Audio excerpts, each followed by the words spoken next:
get some chives. Chives, garlic, onions are super neuroprotective especially for MS considerations. If you've been diagnosed with MS and you're searching outside your typical medical system for more answers, you're definitely not alone. Hi, I'm Adrienne. I'm a certified MS integrative nutritional health coach, author, and speaker. And I was once in your shoes. I reversed my diagnosis holistically, and you can do the same. I've helped and interviewed lots of other people who have chosen the natural path to healing.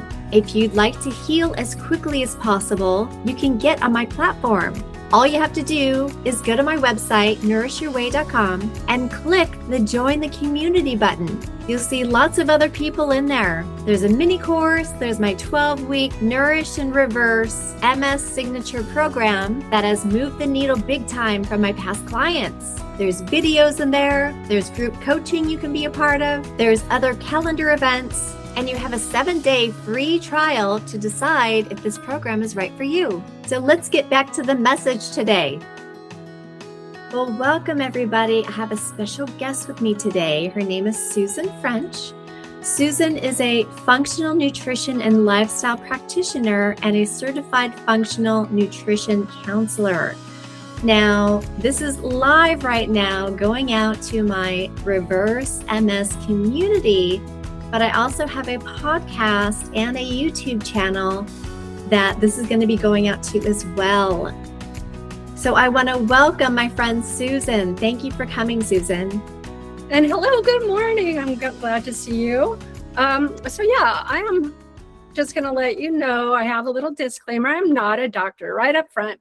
I'm not a doctor. I'm not going to try to replace your doctor. I don't diagnose and I don't prescribe. But what I do is I provide education. And I teach classes. I provide private coaching. I do groups. And basically, I just like to empower people to take radical personal responsibility, as some of my fellow practitioners say, of their own health and well-being. There's so much we can do as individuals where we don't have to rely on anybody else, because if you've gotten to this point, you probably realize you've got to be your own strongest advocate, and you've got a lot of support. And with programs like Adrienne has, where it's just a place you can go and get information and connect with a community who might be experiencing things similar to what you are, that is so powerful. When you're not connected with them, you also need to rely on yourself. And there's so much you can do. Well, first of all, you got yourself to this program. You found Adrienne. That's awesome. That is really, really important. And there's so much more you could do every single day to help improve not only your symptoms, but your whole outlook on life and your general well-being. I love that, Susan. You want to talk about diet? So where do you want to start there? Yeah. So as a functional nutrition and lifestyle practitioner, or you could just say functional nutritionist, I do love to focus on nutrition and like my mentor, Andrea Nakayama, says, it's not just what you eat, it's what your body can do with what you eat. So we really focus on not only the foods that you're taking in, it's how your body is going to be able to use them. And we have other questions like, if you're not sleeping well, your digestion is going to be sort of messed up because you're in a stress state.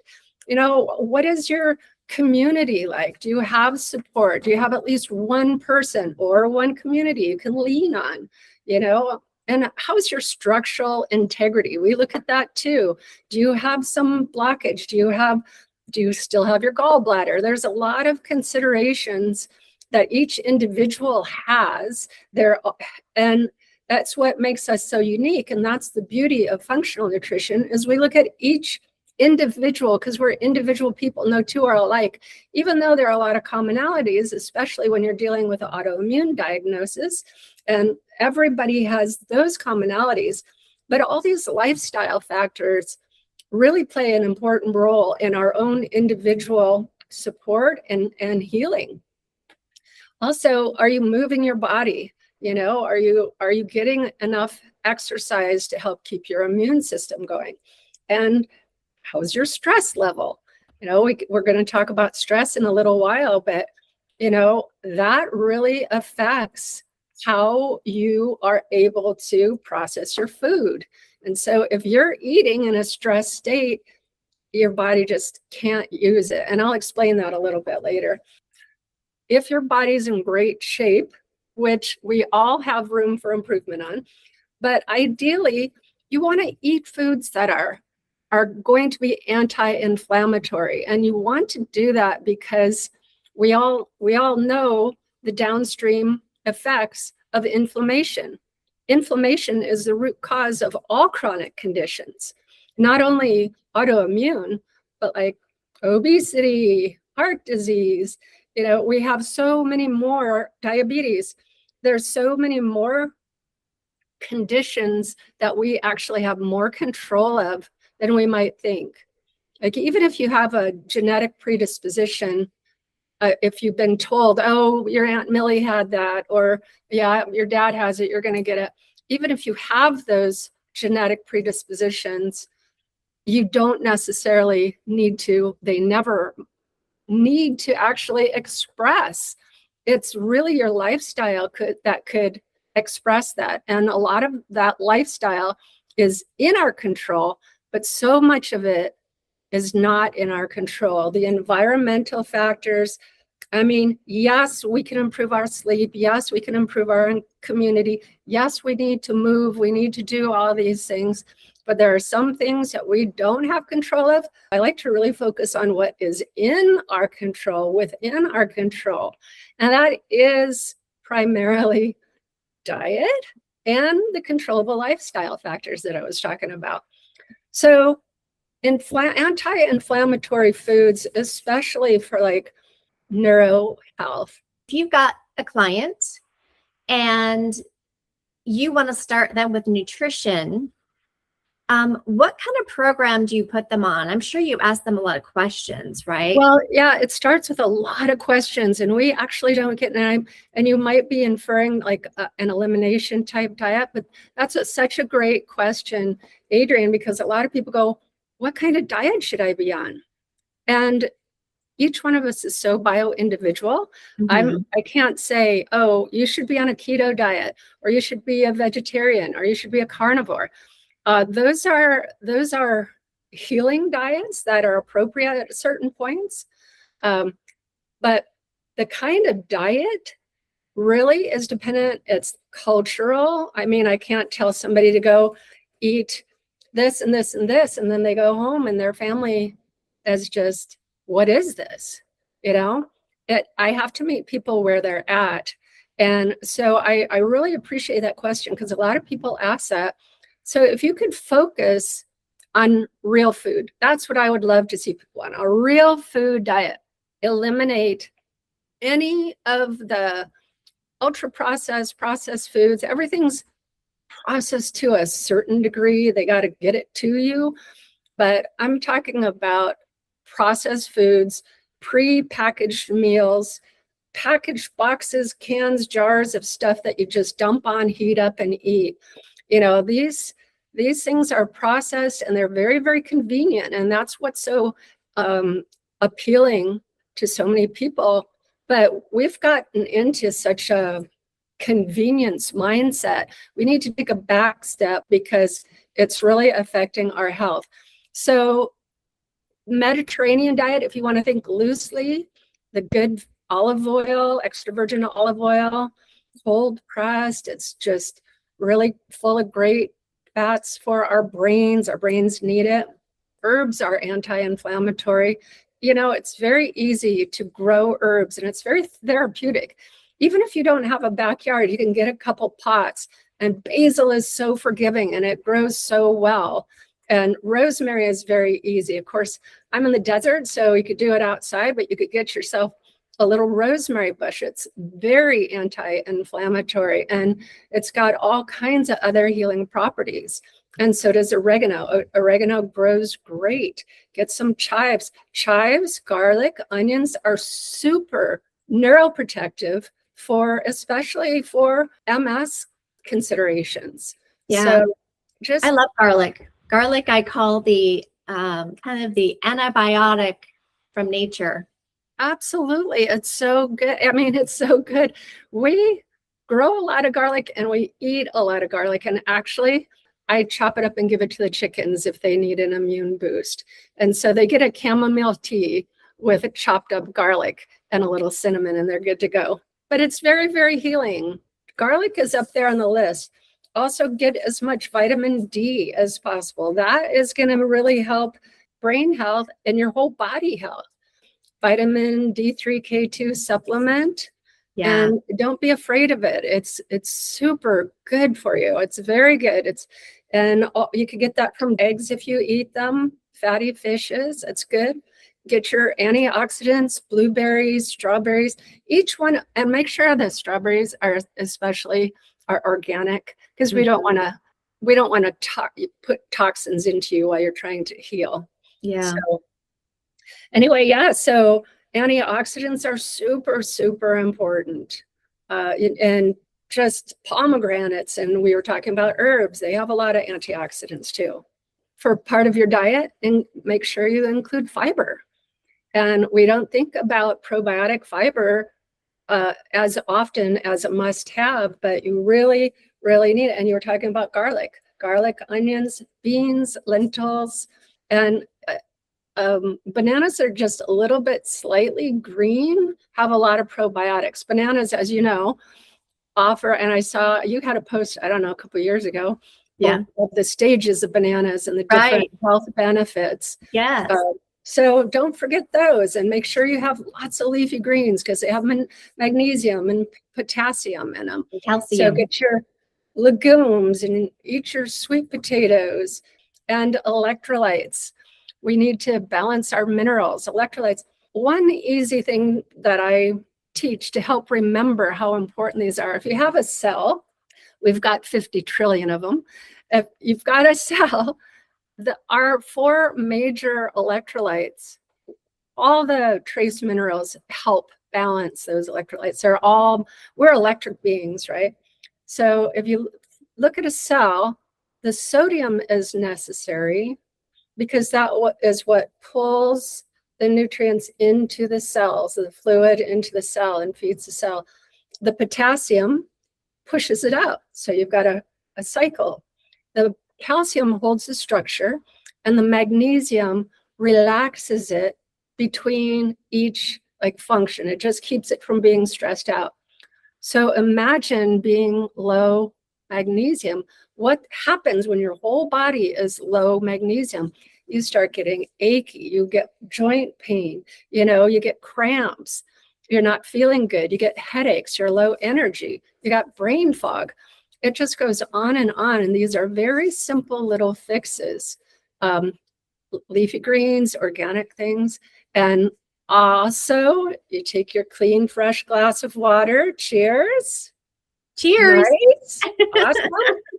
And I just sprinkle a little tiny pinch of Celtic sea salt. Yep. Yes. So I'm drinking that this morning. So every morning I put a pinch of Himalayan pink salt in mine and a squeeze of lemon. Perfect. Every single morning, right? It's a great electrolyte. That is a better electrolyte, Adrienne, than Gatorade for sure. Don't buy Gatorade. This is such a perfect electrolyte balance. You get all your minerals, and you've got the vitamin C from the lemon to help make everything work. So we talked a lot about what to eat. I'm going to talk a little tiny bit about what not to eat. Okay, good. Yeah, when I'm working with someone, I know that too much information right away is going to be overwhelming. It's like drinking from a fire hose, right? So one of the best things that we could do personally sitting at home is you get a piece of paper and you write down every single food you eat on a regular basis. And then right next to it, you write a Y for yes, I know that's healthy. An N for nope, I know that's not healthy.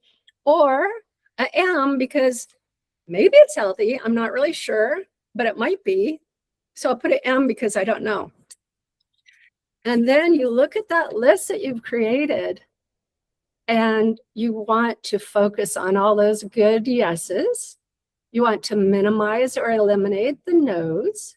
And you want to find out about those maybes. Do a little research because maybe white potatoes are good for you because they have potassium and a lot of things you need, or maybe they're not because you can't handle certain, the too many starches or sugars. You're diabetic and it converts to. But one little tip is if you refrigerate your starches overnight, they turn into resistant starches, like potato salad, cold potato salad from leftover potatoes the night before, or Rice, even if you're doing rice or pasta or something like that. If you have it the next day, it's a good resistant starch, which increases the fiber for you. You don't want to do seed oils. Seed oils are especially bad, not only because they're just the wrong kind of fat for us. The ingredients to make the seed oil were rancid before they ever got to the manufacturing plant. And so they're spoiled, they're rancid, they stink. The ingredients get there, they have to heat them and add chemicals. They have to heat them to try to kill off all the pathogens. It's such a process. It's horrible. And they need to deodorize it. So they, the heat and all these chemicals make it deodorized. Right. So what are we talking about? So is it like sunflower oil, safflower oil, canola oil, right? Yes, all three of those. Oil, stay away from that. Yep. Anything that says vegetable oil can be a combination of corn oil, safflower oil. It could be any combination. They're just saying, today we're calling it vegetable oil, and that's what it is. But yes, exactly, Adrienne. So it's sunflower oil. It sounds good. Wow, sunflowers, that sounds good. Safflower, that sounds good. But in themselves, the plants themselves are not bad. It's what's been done to the oil that makes it really bad for our bodies. So yeah, vegetable oil, corn oil, canola oil is not good. No matter what you hear influencers say, canola oil is not good. It's rapeseed oil, and it goes through the same process that I just talked about, and it causes oxidative stress. Cottonseed oil, even sesame oil, unless it says cold pressed and it's in a dark bottle. Hey, Susan, can we go over the good oils? But the good oils, yes. So this is one of the things that I really encourage people to swap out. Start using your extra virgin olive oil that comes in the dark glass bottle, not in a clear plastic bottle sitting on a shelf somewhere, because it oxidizes as well. We also love coconut oil. We love avocado, and try to do your research, make sure it's pure avocado. And we love ghee, and I even like butter. I use grass-fed butter. It's delicious. See, when you are on a healthy diet, it does not need to be bland and terrible, and you should never feel like you're going without. There's so many good things that you can eat. So those are some really great oils. And did I mention ghee? Ghee is really good as well. No, I love ghee. So for those of you who don't know what ghee is, it's basically butter where the dairy has been boiled out of it and you're left with just the fat. I've made it before, right? You can take 2 sticks of butter, put it in a pot. For 20 minutes, you're skimming off all the bubbles that are coming off, right? You put it on medium heat, and then you're left with just the fat, right? So yeah, that's what ghee is, which is wonderful. And you can buy ghee from grass-fed cows as well. Exactly. So there are a lot of delicious things. I was just talking to my class. We did a label reading class, And they're like, well, what can we eat? And somebody is like, well, tell them about your ice cream, because I do. This is good. You guys can eat ice cream, but it's not like what you think it is. It's not sugar and cream, which I'm not opposed to cream, just the sugary part. You get a banana, you slice it up, get 3 or 4 bananas, you put it on a tray on some parchment paper, you freeze it. When it's frozen, you put the pieces in your Vitamix or whatever blender, high-speed blender using, pour some coconut milk on it, organic coconut milk, blend it up. It's like soft serve ice cream. It's delicious. You don't need any sugar. You don't need anything else. We put frozen mangoes. I get a bunch of organic mangoes. We're right here by Mexico, so we've got tons of them. Slice them up, freeze them, and it tastes like mango ice cream. It's delicious. And we do strawberry and we do chocolate. I love that. I love that. So you can have stuff. You can eat good stuff. It's fun too. And Yeah. you know it's good for you, but just don't eat too much. Like anything, moderation is key. Moderation is key, even with your fats. Awesome. Well, let's talk about the parasympathetic system versus the sympathetic system, because I think people get those confused. Oh, yeah. And it's easy to confuse them. It doesn't even make a lot of sense linguistically. You're like, sympathetic, that sounds like that's nice. But actually, it's more sympathetic to an environment. So in your autonomic nervous system, these are things that your body does automatically without you really thinking it. It's off of your central nervous system. Your sympathetic nervous system, and this is why I said, remember I said, if you're stressed out, your body's not going to digest. There are 3 systems that basically shut down when you are stressed out. And this is your sympathetic nervous system, which is also referred to as your fight or flight. And a lot of doctors have been also adding or freeze. Because have you ever seen, like, you walk by and a rabbit goes boom, he's gone, or he's too close, he freaks out, he hunches down and does not move. So he's in the freeze mode, and we do that as people too. You run or fight or freeze, and that's your sympathetic nervous system. But it's a survival tactic that your body has developed over years and years, and way back when we were running from saber-toothed tigers. I'm sure you guys have all heard this analogy where you need that energy, that burst of cortisol.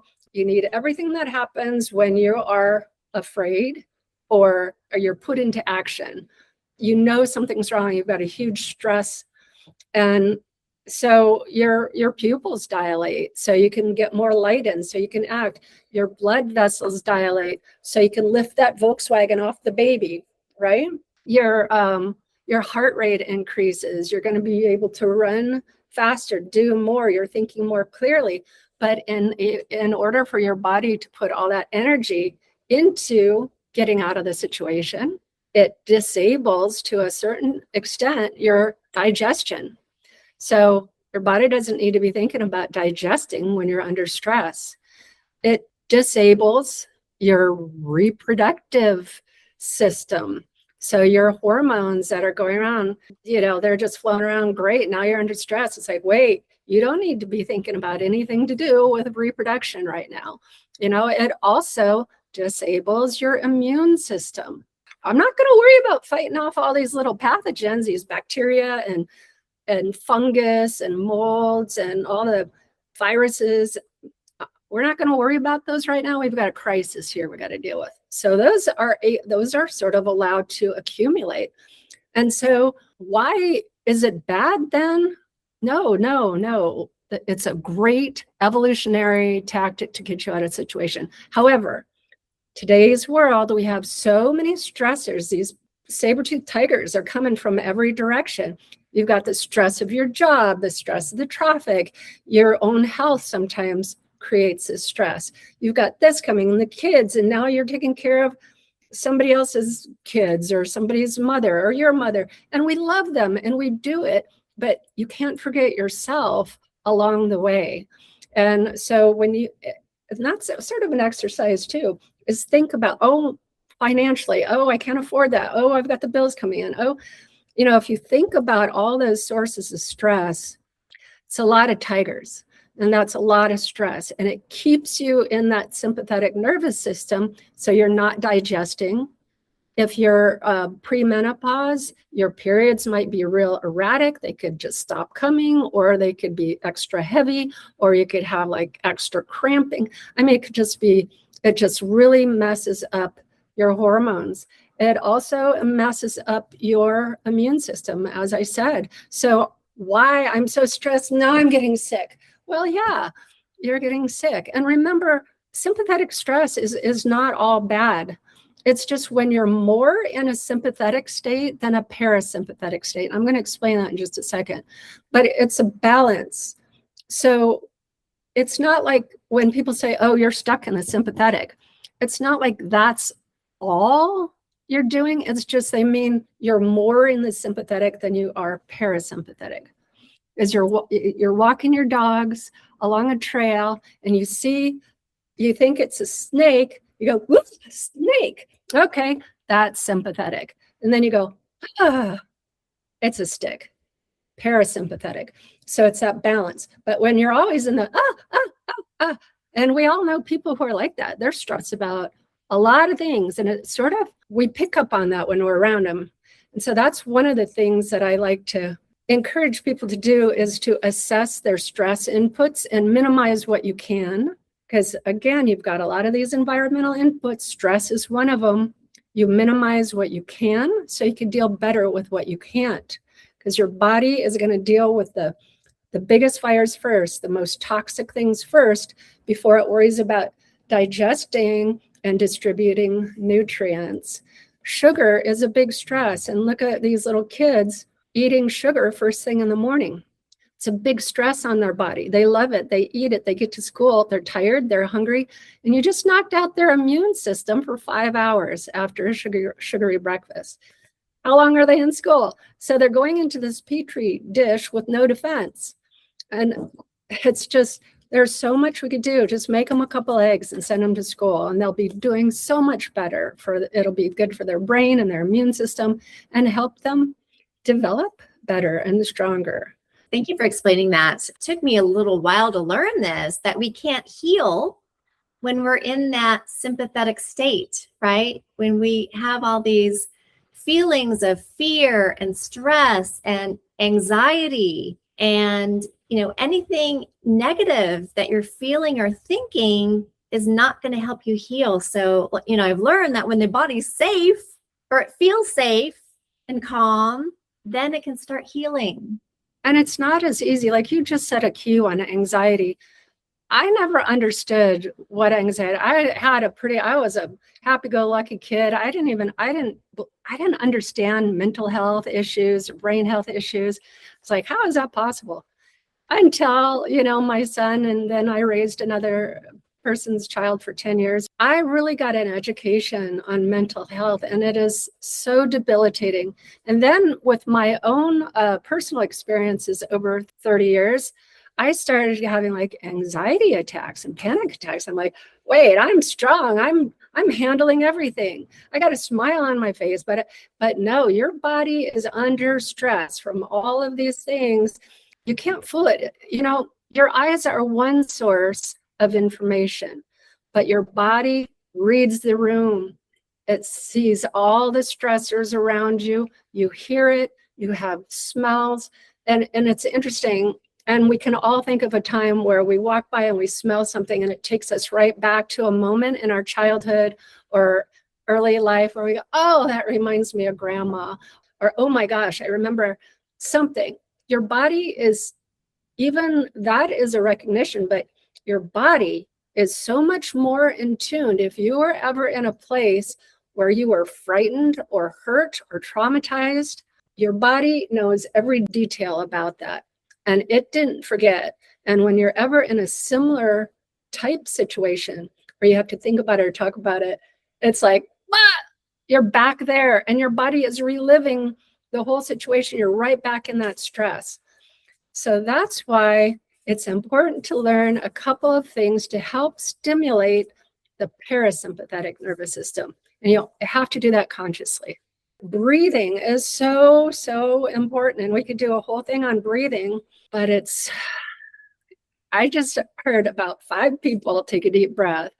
And I love that, because that once you are breathing calmly and just getting the oxygen into you, you've heard of belly breathing, diaphragmatic breathing, it's pulling it into your lower lungs and you're compressing your diaphragm so your lungs stretch out. You can get oxygen toward the bottom and just fill your lungs. And it's so important because when you're slowing down and you're breathing, your body says, oh, I'm okay. She's okay. He's okay. Everything's going to be all right. And you just consciously take your time and do that several times. Get up in the morning, do a couple wonderful deep breaths through your nose. And why do we say breathe through your nose? It increases nitric oxide. You've got little nodes back here. And the only way you can really stimulate that is breathing through your nose, not your mouth. You breathe through your nose. And why is nitric oxide important? Because it relaxes your blood vessels. It's good for your heart. It's good for your brain. But it is especially overall generally good for your blood vessels, relaxing your blood vessels. Walking is great. Get out in nature, walk. Be aware of what you're thinking about when you're walking. Make it beautiful. Not a time to review every negative thing that's going on in your life or ever has gone on in your life. Just be present, be in the moment, walk, allow yourself to absorb the beauty, push the negative thoughts out of your brain, just keep pushing them out until every time you walk, your body knows this is a safe time for us. We like this. This is beautiful. This isn't a time to rehash or to ruminate. Rumination is a really terrible thing for our brains. It really holds us in a sympathetic state. It's terrible. Also, stretching, yoga, any kind of exercise you could do for your body. I want to talk real quick about boosting your lymphatic system, which helps improve your immune system.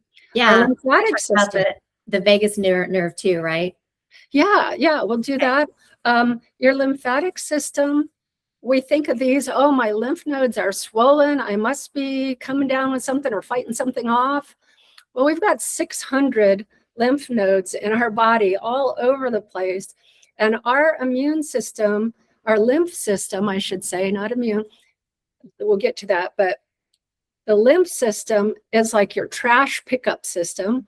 It's always circulating. It's going, here's a pathogen, here's bacteria, and it takes it to the dump. It takes it to those lymph nodes and it collects there. And then when you're in a deep, good, sound sleep, here come the big trash trucks and take it out. And you're going to eliminate that through your feces. So you can see again why it's important to sleep, because if you're not sleeping, you're not detoxing well, and you're not getting that regenerative healing that happens. It's like your body just goes into super repair when you're sleeping. So when you're sleeping well and deeply, that's the key. So that's another thing. Everybody can try to work on improving their sleep hygiene. But anyway, so one good way to activate your lymph system, because it doesn't have a heart like our cardiovascular system. We have something that distributes blood all the time, whether we're thinking about it or not. But our lymph system relies on muscle contraction. And if you're sitting there like a lump all the time, you're going to get backed up. And your trash truck is going to not be able to make it because the roads are blocked. You've got to get up and move. You've got to move. You got to move. One of the best things you could do is just get one of those little rebounders, like a little trampoline, and it has a little bar on it. And you could do this. It doesn't matter what physical condition you really are on. You don't need to jump like you're a little kid. You just need to bounce. And your feet don't even really need to leave the surface. You could just bounce. And if you start like 1 minute the first day and come back and try 2 minutes and just work up, if you bounce steady for 10 minutes, that's the cardiovascular and lymphatic equivalent of like a half-hour bike ride, according to a study I read a long time ago. You got a half hour to go ride a bike or 10 minutes to bounce on a little rebounder, and you could be watching one of Adrienne's podcasts while you're doing it. just have some fun with it. Just go bounce a little bit. And you could do lymphatic stimulation, just, do self massage, touch yourself, let yourself know that you're as important as anybody else. If your kids are sore, you're going to give them a little massage on their neck. If your husband says, "Oh, honey, my shoulder, can you do what you do there?" You go, "Oh, yeah." It's okay to do that for yourself.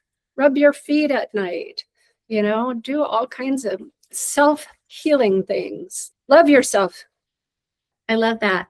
Okay, I want to learn from you a little bit more about our vagus nerve. Okay.